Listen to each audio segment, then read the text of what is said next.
선한 목자 되신 그 예수님을 찬양하며 나아가겠습니다. 박수 치며 찬양할까요?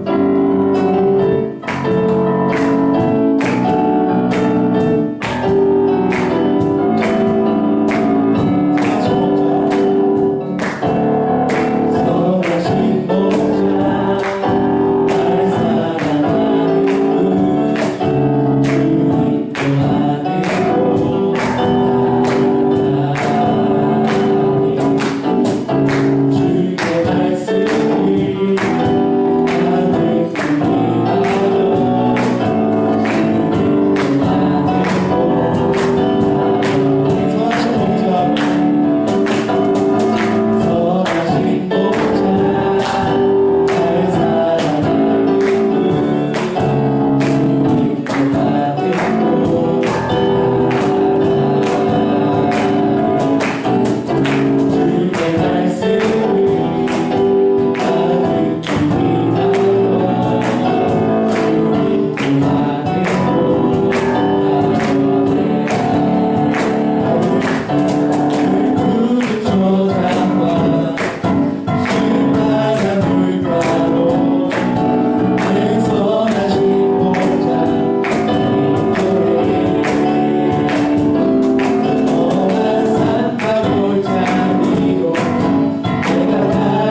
주님 기뻐하시는 길을 선택함으로 예수님을 더욱 닮은 제자로 변화되고 성숙해가는 이 시간이 되게 하여 주십시오.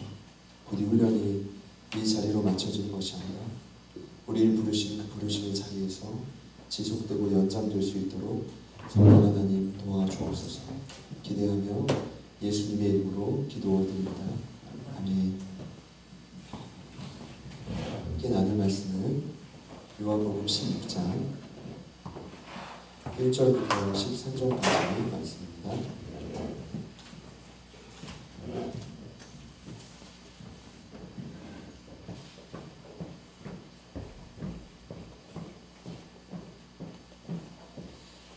저와 여러분이 한 절씩 교독하겠습니다.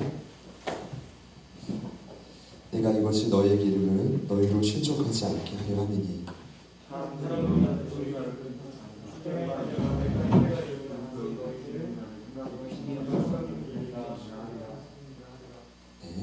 그들이 이런 일을 할 것은 아버지와 나를 알지 못함이라. 오직 너희에게 이 말을 한 것은 너희로 그들을 향하면 내가 너희에게 말한 이것을 기억하게 하려 함이요 처음부터 이 말을 하지 아니한 것은 내가 너희와 함께 있었으나 지금 내가 나를 보내신 이에게로 가는데 너희 중에서 나더러 어디로 가는지 묻는 자가 없고 오히려 내가 이 말을 함으로 너희 마음에 근심이 가득하였도다. 그러나 내가 너희에게 실상을 말하노니 내가 떠나가는 것이 너희에게 유익이라. 내가 떠나가지 아니하면 보혜사가 너희에게로 오시지 아니할 것이요 가면 내가 그를 너희에게로 보내리니 그가 와서 죄에 대하여 의에 대하여 심판에 대하여 세상을 결정하시리라. 죄에 대하여라 함은 그들이 나를 믿지 아니하며 의에 대하여라 함은 내가 아버지로 가니 너희가 다시 나를 보지 못하며 심판에 대하여라 함은 이 세상 임금이 심판을 받았습니다. 내가 아직도 너희에게 이룰 것이 많으나 지금은 너희가 감당하지 못하리라. 함께요. 그러나 진리의 성령이 오시면 그가 너희를 모든 진리 가운데로 인도하시니 그가 스스로 말하지 않고 오직 들은 것을 말하며 장래의 일을 너희에게 알리시리라. 아멘.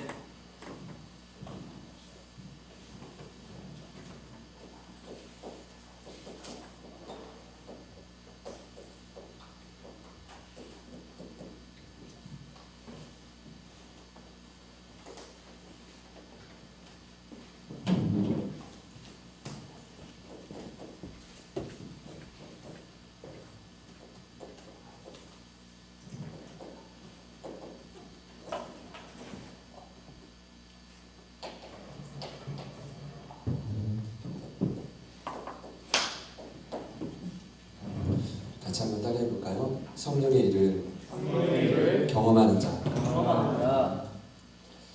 저는 지난주 기노스코 예배를 영상을 통해서 참여했는데요. 감사했고 또 한편으로는 좀 가슴이 먹먹해지는 시간이었던 것 같아요. 많은 열매를 맺는 자라는 제목으로 종범 간사님 말씀 나눠주셨는데 이 사도 요한이 제시한 제자의 세 번째 증표가 엄밀히 말하면 저와 여러분이 할 수 있는 건 없다라는 뜻이거든요. 먹먹해질 수밖에 없었던 이유는 아직도 제 안에 제가 말씀을 들으면서 부딪혔던 건 가지의 본분을 망각하는 순간이 많다라는 걸 깨달은 거예요. 그래서 염려하고 그 순간 말씀을 들을 때 초조함도 드러났고 미래에 대한 불안함이 저와 그 말씀, 영상, 저와 불안함이 같이 이렇게 좀 갈등하는 걸 제가 솔직히 말씀드리면 경험했어요. 여러분은 온전한 가지이십니까? 온전한 가지로서 포도나무 대신 예수님께 붙어있는 것이 사실 저와 여러분이 할 수 있는 유일한 일입니다.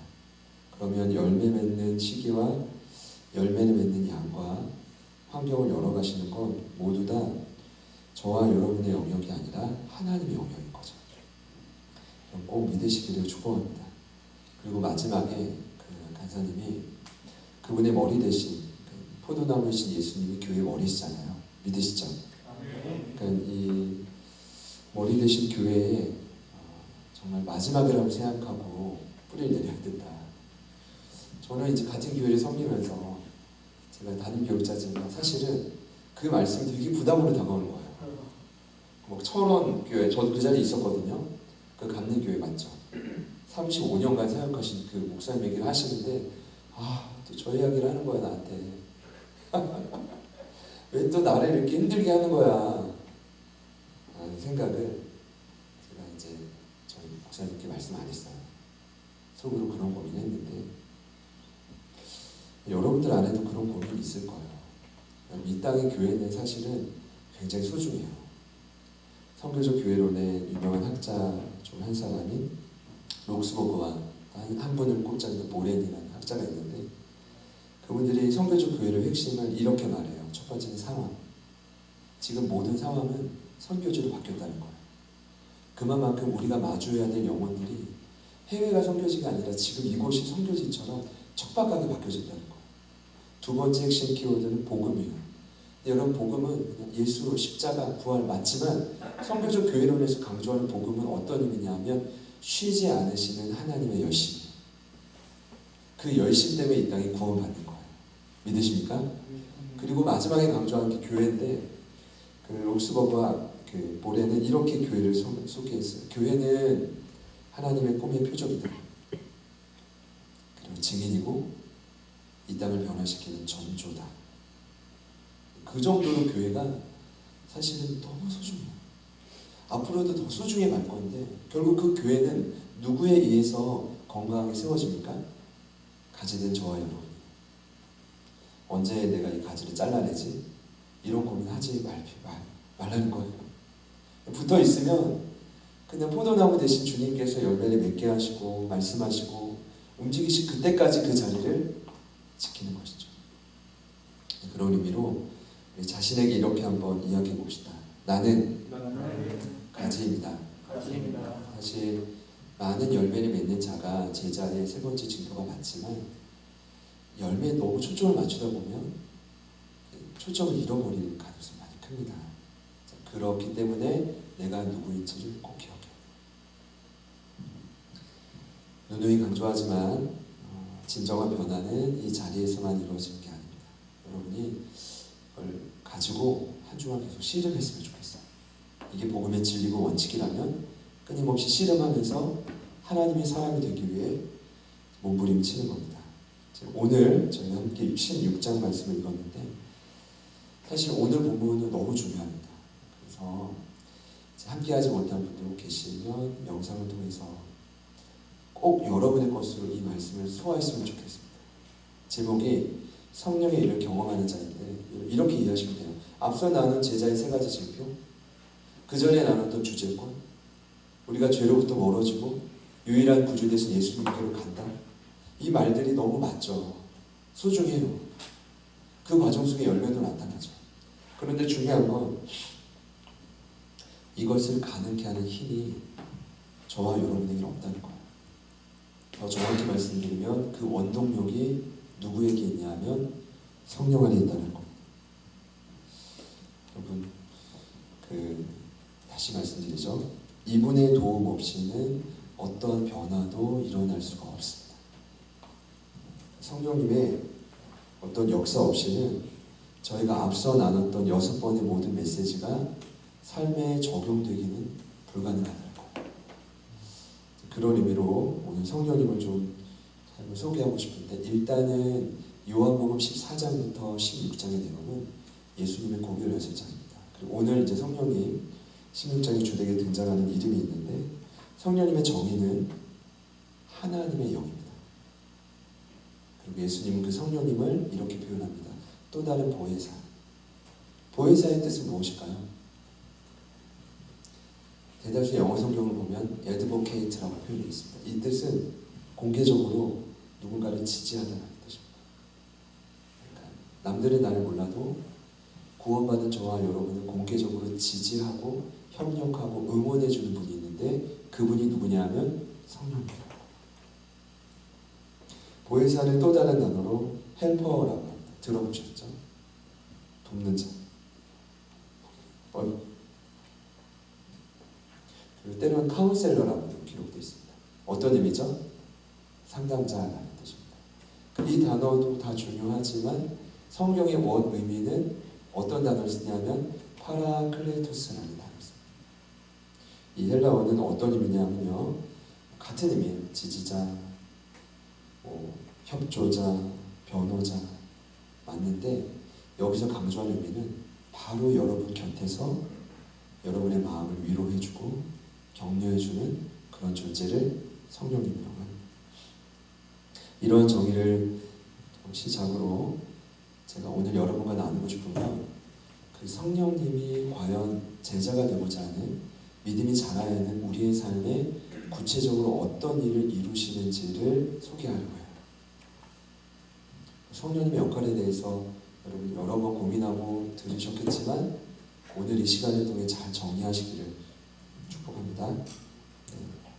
일단은 기본적으로 제자들의 인생을 쭉 보자면 처음에 제자들이 경험한 건 우리가 공부했지만 부르심입니다.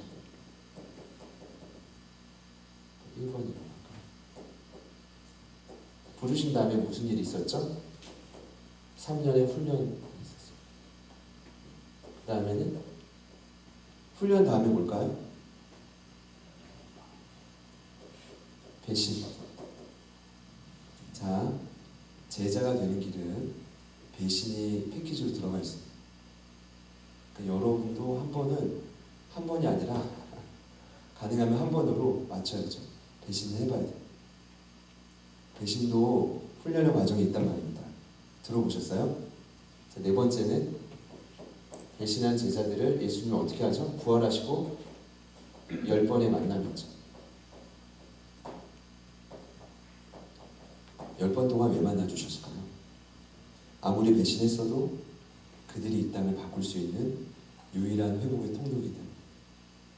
옆에 있는 분들께 이렇게 한번 축복해 봅시다. 당신이 하나님의 방법입니다.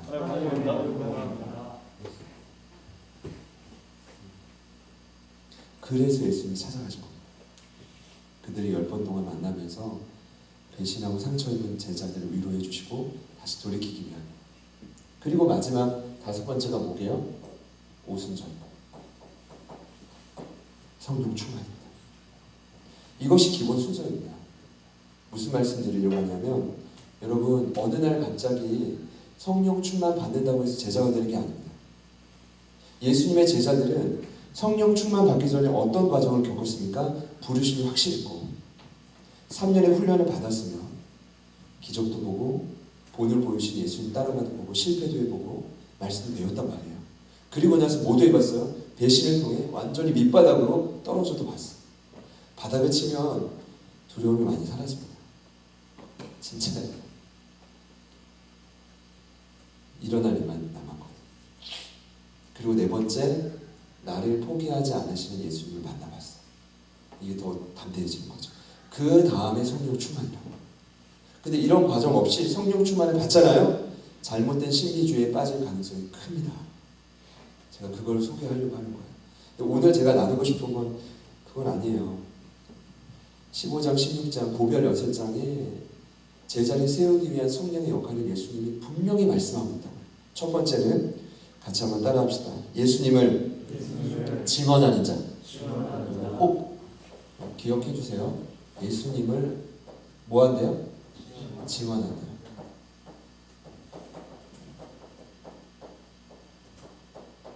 요한복음 15장 26절과 7절 말씀을 한번 읽어보겠습니다. 요한복음 15장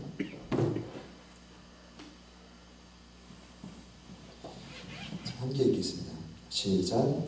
내가 아버지께로부터 너희에게 보낼 보혜사 곧 아버지께로부터 나오시는 진리의 성령이 오실 때에 그가 나를 증언하실 것이요 너희도 처음부터 나와 함께 있었으므로 증언하느니라. 아멘. 오늘 본문 아니지만 좀 추가해서 말씀드립니다. 성령이 하는 가장 중요한 일 중에 하나입니다. 그게 뭐라고요? 예수님을 증언한다는 거예요. 성령이 충만하다 라는 것의 또 다른 의미는 예수님을 증언하는 일을 즐겨하는 자. 여기 증언한다라는 단어는 마루트요.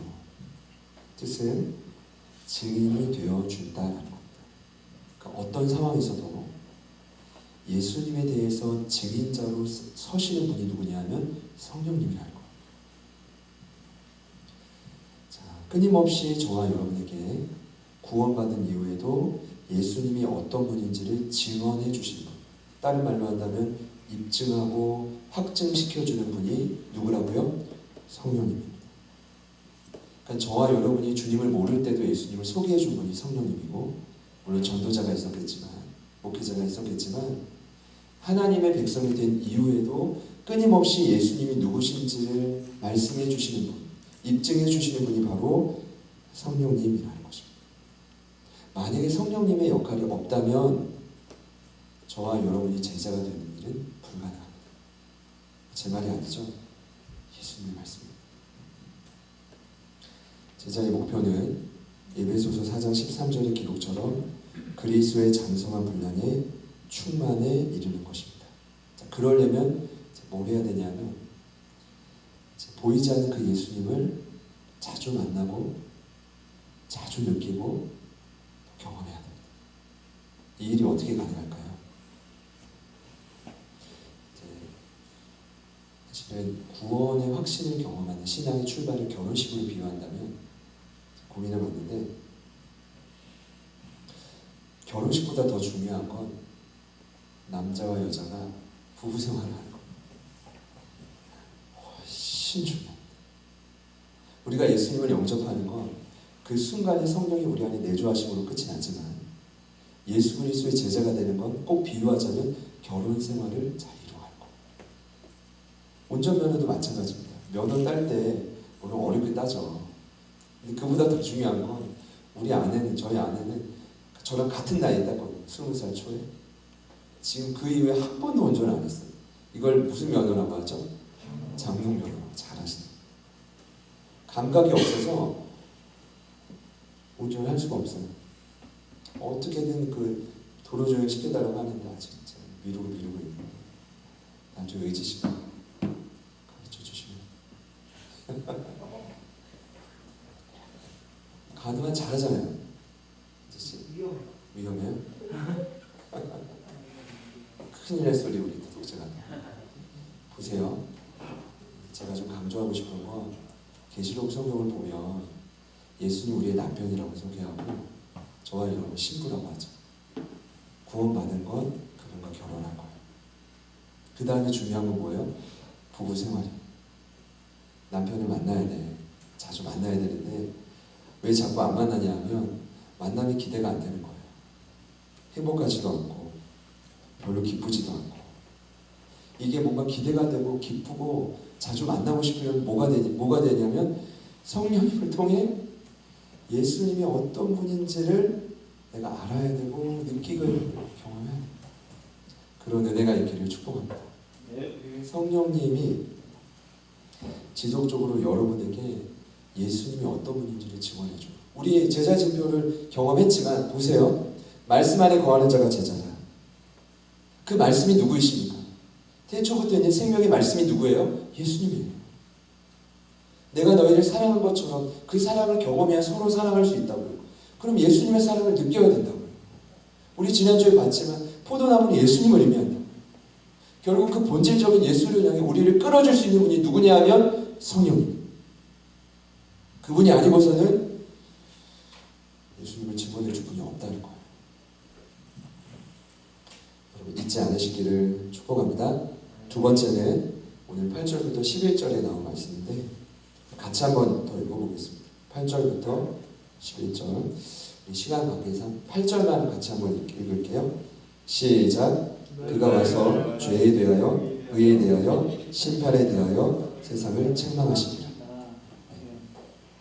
죄와 의와 심판에 대해 책망하는 자.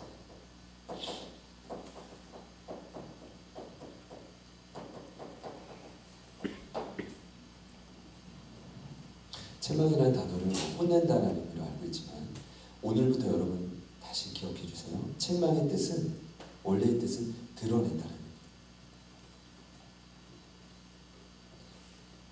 어떤 의미인지 좀 아시겠죠? 우리 안에 있는 죄에 대해 그 예수님과의 관계를 뜻하는 디카이오시네가 의거든요. 그분과의 관계에 대해 그리고 여기 심판은 이 세상 인간인 사단을 의미하는데 끊임없이 저와 여러분을 유혹하고 넘어뜨리는 그 사단의 관계에 대해 밝히 드러내시는 분이 누구라고요? 성령이라. 제자가 되는 길은 나와의 싸움입니다. 근데 그냥 나와 싸우는 게 아니라 결국 내 안에 있는 죄와 의와 심판의 영향력과 싸우는 거예요. 내 힘으로 싸우는 게 아니라 뭐 알아야 싸우죠. 내가 포기하고 내려놔야 될 것이 알아야 내려놓죠. 근데 그것을 밝히 드러나게 해주는 분이 누구냐면 성령님이다. 오늘도 아까 세가족 교육 때 성도님께 그렇게 얘기를 했어요. 성장하고 싶습니까? 그럼 무엇이 부족한지 알아야 되잖아요. 그잖아요. 정말 이해되시죠? 그래서 저희가 늘 쓰는, 자주 쓰는 기독교적 표현이 뭐냐면 성령의 조명하심. 그분이 우리를 비춰줘야 알고 깨닫고 예수의 십자가 밑으로 나아간다. 근데 좀 더 구체적으로 말씀드리면 여기 말하는 죄를 뭐라고 구절에 말하냐면 믿지 아니함. 따라해 봅시다. 믿지 아니함. 믿음이 없다는 건 뭘까요?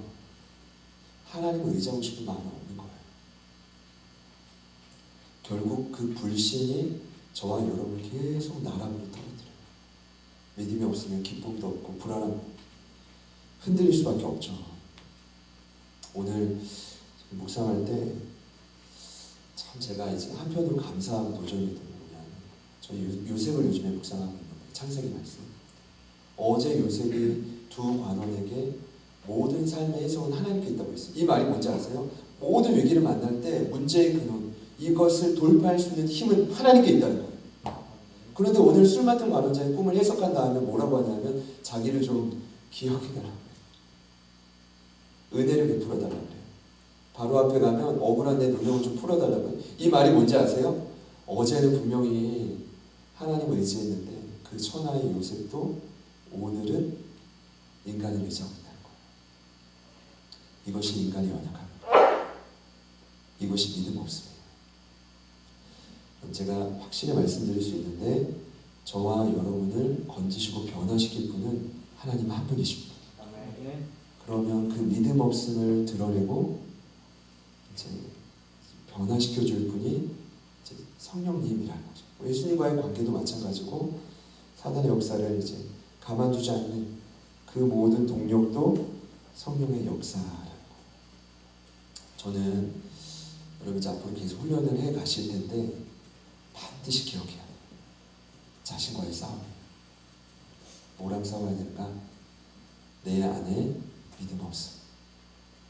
그리고 주님과의 관계에 대해 더 나아가 나를 끊임없이 괴롭히는 사단의 전략과 이렇게 싸워야 돼. 근데 이거를 밝히 드러내 줄 분이 누구냐면 성령님이라는 거예요.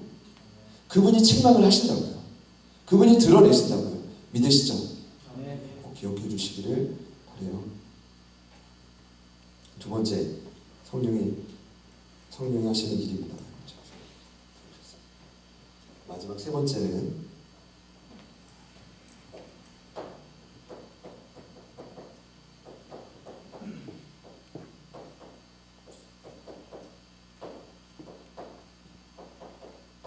13절입니다. 우리 한 번 더 같이 읽어볼게요.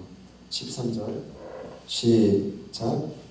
그러나 진리의 성령이 오시면 그가 너희를 모든 진리 가운데로 인도하시니 그가 스스로 말하지 않고 오직 들은 것을 말하는 장래일을 너희에게 알리시리라.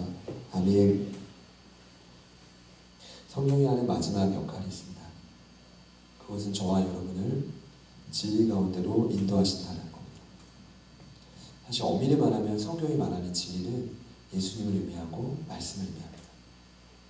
조금 더 해석하자면 요한복음 15장에 이미 예수님을 강조했으니까 여기서의 진리는 우리가 걸어가야 될 인생 길을 의미하게 돼요. 주님이 직접 말씀하신 것처럼 내가 곧 길이요 진리요 생명이라고 했기 때문에 이렇게 해석할 수 있어요. 여러분이 앞으로 어떤 길을 선택하느냐에 따라 생명이든 사망이든 여러분의 선택인 거예요. 근데 생명의 길을 선택할 수 있도록 진리로 선택할 수 있도록 도우시는 분이 누구라고요? 성령님이에요. 초현대 사회를 저희가 살아가고 있는데 가장 심각한 문제 중 하나는 절대 가치를 싫어한다는 겁니다. 절대 가치의 가장 중심에 누가 있냐면 거대 담론인 말씀이죠. 인간은 끊임없이 그 말씀의 가치를 거부하는 역사로 계속 흘러가게 될 거예요. 우리는 뭘 해야 돼요? 붙들어야 돼요. 진리를 붙들어야 돼요. 그 진리를 붙들 힘, 진리를 선택할 힘 누가 주신다고요? 성령님이 주신 거예요. 이 일을 저희가 이제 감당하지 못하면 제가 볼 때는 저와 여러분도 확신이 없고 흔들리잖아요. 맡겨준 영혼들은 보나마나 할 거죠. 부디 성령님 안에서 진리를 선택할 수 있기를 축복합니다. 이 진리라는 단어가 여러분 알지만 알레테이아, 불변하는 가치예요. 이게 말씀이고 예수고 그리고 우리를 위해 선택해 놓으신 길인데 이 불변하는 가치를 발견한 자의 특징이 있어요. 진리가 아닌 것들은 가벼워 보여. 무게가 덜하다고. 왜 주님의 멍에가 가벼운 줄 아세요? 그게 진리거든요. 처음에는 너무 좁아 그 문이. 근데 사실은 누가 그랬나? 좁은 문 열고 들어가면 그 문이 그 길이 활짝 열려져 있다고. 근데 세상 사람들은 넓은 문만 찾는다고요. 넓은 문이라고 딱 들어갔더니 웬걸 그 길이 좁아. 그 마지막은 죽음이고. 여러분 어떤 길을 선택하겠어요? 주님이 여러분을 위해 만들어 놓으신 멍에와 길이 있다고요. 근데 그거는 난 아무도 몰라. 누구만 하셔요? 하나님의 영이 모든 걸 통달하시는, 하나님의 모든 기준을 통달하시는 성령이 하신다. 그래서 예수님 말씀한 거라고. 내가 하늘나라 가는 게 너희들에게 훨씬 낫다. 왜냐하면 보혜사 성령님이 너희 안으로 들어오실 것이기 때문이죠. 그 성령님이 여러분과 함께하고 있다고요. 중요한 건 보세요. 왜 나는 예수님이 증언하는 일이 잘 안 될까? 왜 내 안에는 드러나는 일이 쉽지 않을까? 왜 진리 가운데로 인도받는 게 어려울까라는 고민인 거죠. 왠지 아세요? 결론적으로 말씀드리면 저와 여러분이 성령님을 너무 무시해서 그래요. 주의 성령이 이렇게 말해서 마치 다 소멸된 것처럼 사장된 것처럼 성령님을 무시해서 그런다고요. 저를 같이 한번 때려봐요. 성령님 죄송합니다. 성령님 무시하지 않겠습니다. 성령님은 우리의 말 한마디, 마음의 선택 하나를 굉장히 예민한 분이거든요. 알티 켄달의 성령을 소멸치 않는 삶이라는 책이 있어요. 여러분 시간이 되면 꼭 이 책을 구입해보세요. 그 책의 부제는 이래요. 그분이 동행하고 계신지를 점검하라. 그분이 하나님의 영이 성령을 무엇에 비유합니까? 비둘기에 비유하죠. 성경에 나와요. 근데 비둘기도 두 종류가 있대요. 첫 번째 비둘기, 집비둘기는 운전하고 갈 때 차로 막 달려오는 비둘기 있죠. 공원에 가도 막 먹이 달라고 막 쫓아오는 비둘기, 집비둘기. 영어로는 피존. 반대로 산비둘기가 있어요. 산비둘기는 사람 소리만 딱 들리면 산으로 후다닥 나가요. 너무 예민하고 조심스러워서. 근데 성경에 말하는 하나님의 영의 성령은 집비둘기일까요? 산비둘기일까요? 전자일까요? 후자일까요? 후자예요. 너무 예민해요. 여러분의 작은 신음소리와 작은 말 표현 하나, 행동 하나도 다 보신다. 만약에 여러분이 오늘의 기점으로 그 성령님을 굉장히 존중해드리고 여러분의 행동과 하나하나도 그분께 맞추려고 노력을 한다면 이 세 가지 역사는 자연스럽게 이루어질 것입니다. 왜요? 성령이 여러분 안에 내주하고 계시니까. 여러분을 지배하기를 원하시니까. 끊임없이 여러분의 입술을 통해 예수의 향기가 드러나게 할 거고 책망시킬 거고 그 여러분은 후회 없는 길을 선택하게 될 거예요. 누가 이 일을 감당하게 하십니까? 성령님이라. 이 사실을 기억하고 같이 한번 찬양합시다. 오늘 왼손 집회가 있어서 같이 마치는데요. 그래도 핵심은 다 전한 것 같아요. 저 같이 한번 따라해 볼까요? 예수님을 증언하는 자. 한 번 더요. 죄와 의와 심판에 대해 책망하는 자. 한 번 더요. 진리로 인도하는 자. 다 미래에 대한 두려움이 있을 거예요. 있었던 졸업 후의 나의 진로는 봐요. 비성경적이라고 사실. 정말 성령님을 여러분이 존중한다면 그분이 다 끌어가실 거예요. 믿으십시오. 그 믿음이 우리 안에 다시 살아나기를 소망해요. 믿음 없으면 죄야. 성령님 내 연약한 믿음을 회복시켜 주십시오. 드러내 주십시오. 그런 마음으로 같이 한번 찬양합시다.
모든 예배자들 더 나아가 떠주는 귀한 훈련자들 성령님 기름 부어주시고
우리 안에 잊혀져만 가는 그 예수가 다시 한번 기억날 수 있도록, 내 삶의 우리의 모든 환경에 그 예수가 증언될 수 있도록 성령님 우리를 다스려 주옵소서. 충만하게 임재하여 주십시오. 우리 안에 있는 모든 연약한 믿음, 넘어질 모든 관계, 더 나아가 사단의 모든 관계를 성령님 밝히 드러내 주십시오. 그리하여 주님 진정으로 원하시는 그 진리를 향해 선택과 집중으로 달려갈 수 있는 우리 모두가 되게 하여 주십시오. 간절히 바라기를 성령께서 이 시간뿐 아니라 우리 사랑하는 기도수고 모든 회원들의 삶 가운데 충만하게 기름 부어 주셔서 예민하게 더욱 집중하여 주님께 받으며 우리의 삶에 기뻐하시는 제자의 모습으로 변화되게 하여 주시옵소서. 성령께서 지속적으로 증언하고 책망하고 우리를 진리 가운데 인도하시기를 소망합니다. 이제는 우리 구주 예수 그리스도의 은혜와 하나님 아버지의 변함없는 신실하신 사랑하심과 성령님의 내주 충만 교통 위로하심의 역사가 이제는 성령의 일을 경험하고 우리가 알고 있는 제자의 모든 직분가 삶 가운데 이루어지기를 간절히 소망하며 결단하며 나아가는 모든 기노스코 형들 머리머리 그리고 저희들을 통해 반드시 예수께로 돌아와 예수의 참 제자로 세워질 모든 하나님의 백성들 머리머리 위에 지금부터 영원토록 함께 하시기를 간절히 축원하옵나이다.